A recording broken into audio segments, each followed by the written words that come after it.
할렐루야. 하루를 시작하는 성도들께 하나님의 은혜와 평강의 축복이 함께 하시길 기도합니다. 오늘 우리의 삶을 인도하실 하나님의 은혜를 기대하며 주시는 말씀 앞에 하나님을 향한 소망의 복음을 붙드시는 성도님들 되시기 바랍니다. 1월 7일 말씀으로 여는 아침, 오늘 우리에게 주신 하나님의 말씀 누가복음 2장 1절에서 7절 말씀입니다. 그때에 가이사 아구스도가 영을 내려 천하로 다 호적하라 하였으니, 이 호적은 구레뇨가 수리아 총독이 되었을 때에 처음 한 것이라. 모든 사람이 호적하러 각각 고향으로 돌아가매 요셉도 다윗의 집 족속이므로 갈릴리 나사렛 동네에서 유대를 향하여 베들레헴이라 하는 다윗의 동네로 그 약혼한 마리아와 함께 호적하러 올라가니, 마리아가 이미 잉태하였더라. 거기 있을 그때에 해산할 날이 차서 첫 아들을 낳아 강보로 싸서 구유에 뉘었으니, 이는 여관에 있을 곳이 없음이러라. 아멘.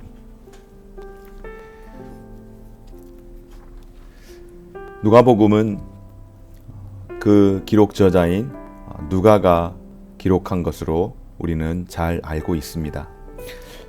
그런데 이 성경을 기록할 때에 하나님께서 영감을 통하여서 저자들을 통해 기록을 하게 하실 때에 하나님은 기계적으로 그 글을 기록하도록 하지 않습니다. 그 저자의 환경과 또 배움과 그 깊이, 그 모든 것들을 정말로 하나님께서 유기적으로 사용하셔서 기록을 하게 하십니다. 누가가 누가복음을 기록한 것은 어떤 관점으로 기록을 했을까요? 바로 역사적인 관점을 가지고 기록을 했습니다. 우리가 잘 아는 것처럼 누가의 직업은 의사입니다. 조금 더 쉽게 이야기하면 아주 냉철하고 이성적인 그런 과학자, 그런 사람이 아니겠습니까? 감성적으로 글을 쓰지 않는다라고 하는 것입니다. 그래서 이 누가복음을 기록할 때에 역사적인 어떤 그런 배경을 가지고 쓰는 것을 볼 수가 있는데요. 누가는 오늘 누가복음 2장 가운데에 예수님의 그 탄생에 대한 이야기를 할 때에 예수님이 태어나실 당시에 정치적이고 또한 사회적인 배경들에 대해서 구체적으로 소개를 하고 있습니다. 그때 로마의 통치자 아우구스도가 이 황제가 바로 호적을 등록하라고 명령을 했다라고 첫 서두를 이렇게 기록을 하고 있습니다. 여러분, 우리나라에서도 제가 알기로 2년에 한 번씩 인구조사를 하는 걸로 알고 있습니다. 인구조사를 하는 목적은 여러 가지가 있겠죠. 아마 그 사람들이 정말로 자신들이 그 신고한 어떤 그러니까 행정구역에서 잘 살고 있는지, 물론 그렇게 살지 않는다고 해서 문제가 되는 건 아니겠지만은 인구 통계표를 조사하는 것은 국가가 국가로서의 경영을 함에 있어서 여러 가지 세금을 부과하는 문제라든지 여러 여타의 많은 운영적 차원에서 인구조사를 하게 됩니다. 아우구스도 황제가 인구조사를 하라고 한 목적도 같습니다. 로마가 이 이스라엘을 통치하고 있는 이 시기 가운데에 정확하게 어느 지역에 얼마나 많은 사람들이 사느냐에 따라서 징병도 할 수 있고 또 세금을 매기는 일에 있어서 여러 가지 많은 유용한 일들을 하기 위해서 인구 조사를 하는데, 우리들도 그렇지만은 우리는 그런 국가가 아니고 민주국가이기 때문에 내가 이주를 해서 사는 것이 문제가 안 되지만은 왕정 국가에서는 그 지역, 그 출신들, 잠시 자신의 태어나서 이렇게 사는 지역이 아닌 다른 지역에 가서 삶을 살더라도 인구조사만큼은 아마 호적을 옮기지 못하게 했던 그런 것이 있지 않았나 싶습니다. 그래서 본래에 살던 지역으로 가서 인구조사를 하도록 했는데, 바로 그 일로 인하여서 요셉도 역시 그가 갈릴리도라고 하는 저기 북쪽 갈릴리 나사렛이라고 하는 동네에서 유다 출신이었던 요셉이 베들레헴이라고 하는 그 지역으로 다윗의 동네로 내려가게 되었습니다. 그가 다윗의 자손이라는 사실이죠. 그런데 여러분, 여기에서 역사적으로 저자인 누가가 이야기를 하는데 굳이 요셉이 다윗의 집안 사람이라는 것을 이런 방식으로, 그러니까 세상에서는 아구스도 황제는 자신의 방식으로 세상을 통치하기 위해서 인구조사를 했는데 궁극적으로 하나님의 약속이 성취되는 것을 오늘 우리에게 보여주는 것은 요셉이라고 하는 사람이 갈릴리 나사렛 사람이 아닌 유다 출신의 다윗의 자손이라는 것을 오늘 성경은 우리에게 말씀을 하고 있습니다. 여러분, 이것은 무엇일까요?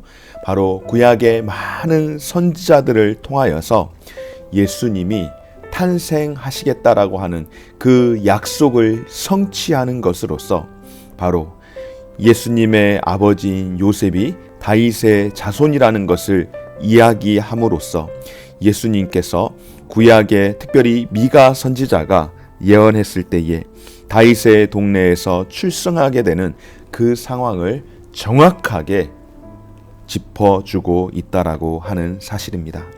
사랑하는 여러분, 예수 그리스도께서 어떻습니까?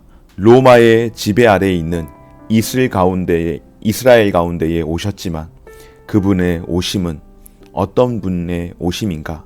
바로 다윗의 자손으로 오신 왕으로 오셨다라고 하는 이 구약의 예언이 성취되고 있음을 나타내 보여주고 있습니다. 그래서 오늘 1절 가운데에 그때에라고 하는 이 그때의 시기는 바로 역사적으로는 황제가 인구조사를 하던 시기이지만은 또한 동시에 하나님의 뜻과 하나님의 주권과 하나님의 섭리 가운데에서는 바로 예수님께서 구약의 선지자들을 통하여서 예언하신 그 예언대로 예수님이 탄생하신다라고 하는 그런 놀라운 사실을 오늘 우리에게 보여주고 있습니다. 또 이와 같은 말씀이 있는데요. 함께 인구조사를 위해서 이제 정혼한 마리아가 함께 동행을 하게 되었습니다. 그런데 공교롭게도 해산할 날이 다 차서 결국 아들을 낳게 되었는데요. 인구조사를 하기 위해서 이 유대 땅 가운데에 와서 아들을 낳게 되었는데 문제는 요셉과 예수님만 인구조사를 위해서 움직였던 것이 아니라 사실상 그러니까 이스라엘의 전 국민이 각자 자기 출신 지역을 찾아다녔으니 수많은 사람들이 이 유대 출신의 사람들은 다 유대 땅으로 지금 몰려드는 것 아니겠습니까? 그러니 여관이든 사람이 묵을 수 있는 숙박시설은 이미 만석이 되고 말았던 것입니다. 그러기에 예수님이 이제 태어나실 그 급박한 그 순간에 묵을 장소가 없어서 결국 어떻게 되었습니까? 예수님께서 마구간에서 태어나시게 되었는데 오늘 7절 말씀 가운데에 첫 아들 낳아 강보로 싸서 구유에 뉘었으니 여관에 있을 곳이 없음이러라. 아멘. 요셉과 마리아가 베들레헴에 있을 그때 마리아가 해산할 날이 되어서 아기를 낳게 되었습니다. 그리고 아이를 강보에 싸서 누입힐 곳이 없어서 결국 구유에 눕히게 되었는데 이유는 한 가지입니다. 시대적인 상황은 사람들이 많이 이동함으로 인하여서 거할 방이 없었기 때문이죠. 그러나 여러분, 누가는 예수님의 그 태어나심에 대해 아주 단순하게 전하고 있지만 그러나 여러분, 하나님이신 예수님께서 마리아를 통하여서 사람으로 이 땅 가운데 오셨음을 분명하게 선포하고 있습니다. 바로 누가복음은 어떤 관점인가? 인간으로 오신, 사람으로 오신 예수님을 보여주고 있는데요. 바로 그것을 우리에게 보여주고 있다라고 하는 사실입니다. 뿐만 아니라 또한 어떻습니까? 하나님이신 예수님이 사람의 몸을 입고 우리 가운데에 오셨다라고 하는 이 사실, 이것만으로도 예수님의 비하라고 하죠. 신이신 하나님께서 사람이 되었다라고. 그런데 그냥 온 것도 아니고 왕으로 동방박사들이 생각하는 것처럼 왕으로 오신 것도 아니고 가장 낮고 초라하고 누구도 가고 싶지 않은 그런 냄새나는 그런 초라한 장소에 오셨다라고 하는 이 놀라운 사실, 이것은 사실 하나님의 놀라운 은혜를 우리에게 가장 잘 보여주기 위함인 줄 믿습니다. 그러니까 여러분, 첫 번째로 예수님께서 이 땅 가운데 오심은 구약의 모든 예언대로 다윗의 왕가를 잇기 위해서 우리 가운데에 오셨다라는 것이고, 또한 예수님께서 오셨는데 구유에 누이셨다라고 하는 것은 가장 비천한 모습으로 우리 가운데에 오심은 바로 가장 비천한 우리를 위해서 낮고 낮은 자의 모습으로 우리에게 오셔서 우리를 다스릴 자로, 우리를 섬길 자로 오셨다라고 하는 것, 바로 우리의 구원자로 오셨음을 오늘 이 누가복음 2장 말씀을 통하여서 우리에게 증거하고 있는 줄 믿습니다. 사랑하는 여러분, 하나님의 섭리는 사람들이 원하는 모습대로 나타나지 않았습니다. 예수님께서 우리를 다스리고 통치하는 왕으로 오신다라고 하면 동방박사들이 오해했을 만큼 당연히 예루살렘 성으로, 왕궁으로 오셨어야 하는 것 아니겠습니까? 그러나 사람들은 거창하고 화려한 것을 좋아하지만은 하나님은 보이지 않는 작은 사건들을 통하여서 하나님의 계획을 하나씩 성취해 가시는 하나님이신 줄 믿습니다. 이토록 낮아지신 이유, 바로 우리를 위해서 오셨다라고 하는 것, 이와 같이 사람의 모습으로 낮고 천하게 오셨다라고 하는 것은 우리를 구원하기 위해서 오셨다라고 하는 것, 이것이 놀라운 은혜이며 놀라운 감사인 줄 믿습니다. 그리고 이 모든 환경이, 이 모든 상황이 바로 하나님의 섭리인 줄 믿습니다.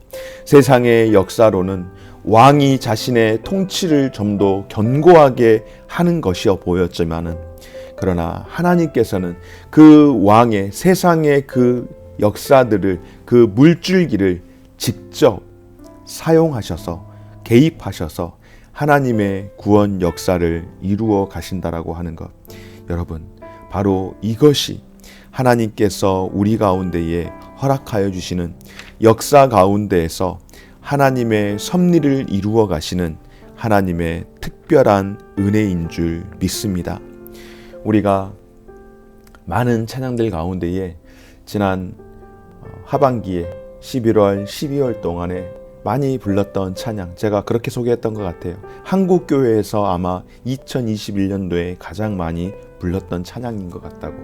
은혜, 내가 누려왔던 모든 것들, 내가 지나왔던 모든 시간, 내가 걸어왔던 모든 순간, 내가 이 땅에 태어나 사는 것, 어린아이 시절과 지금 이 순간 숨을 쉬며 살아가는 것, 내가 아침에 눈을 뜨고 눈을 감는 저녁의 시간, 그 모든 시간이 당연한 것이 아니라 그 모든 것이 은혜였다라고 고백하는 것은 바로 이 모든 것이 하나님의 주권적인 섭리 가운데에 있었음을 고백하는 찬양 아니었겠습니까?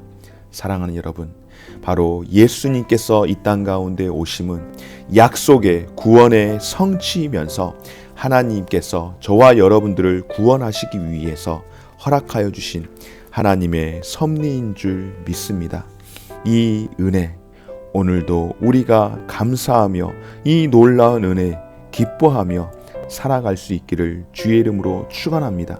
이것이 하나님의 섭리고 하나님의 은혜라는 것을 깨달을 수 있다면 우리는 말씀 앞에 순종하며 하나님과 늘 동행하는 삶을 또한 살아갈 수 있고 살아가야 할 줄 믿습니다.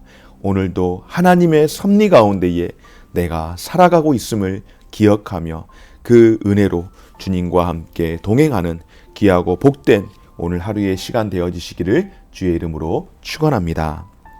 고마우신 하나님 감사드립니다. 세상 왕은 자기의 권력을 더 공고히 하기 위해서 호적을 하도록 사람들을 이동시켰지만, 그러나 그 모든 과정 가운데에 하나님의 섭리를 통하여서 이미 수백 년 전의 선자들을 통하여서 예언하신 그 예언이 성취되게 하시고 또한 성취된 예언으로 말미암아 우리를 구원하기 위해 구원자로 예수 그리스도를 보내셨음을 오늘 다시 한번 깨닫게 하시니 감사합니다. 이 은혜가 하나님의 섭리이며 하나님의 개입이라고 하는 것은 우리의 삶 가운데에 하나님의 손길 가운데에 있지 않는 것이 단 한 가지도 없음을 우리가 믿고 확신하며 오늘도 하나님의 섭리와 하나님의 그 은혜 가운데에 주와 함께 동행하며 살아갈 수 있는 귀하고 복된 삶의 시간이 되게 하여 주옵소서. 감사드리며 예수님 이름으로 기도드립니다. 아멘. 하늘에 계신 우리 아버지여, 이름이 거룩히 여김을 받으시오며 나라가 임하시오며 뜻이 하늘에서 이룬 것 같이 땅에서도 이루어지이다. 오늘날 우리에게 일용할 양식을 주옵시고 우리가 우리에게 죄 지은 자를 사하여 준 것 같이 우리 죄를 사하여 주옵시고 우리를 시험에 들게 하지 마옵시고 다만 악에서 구하옵소서. 대개 나라와 권세와 영광이 아버지께 영원히 있사옵나이다. 아멘.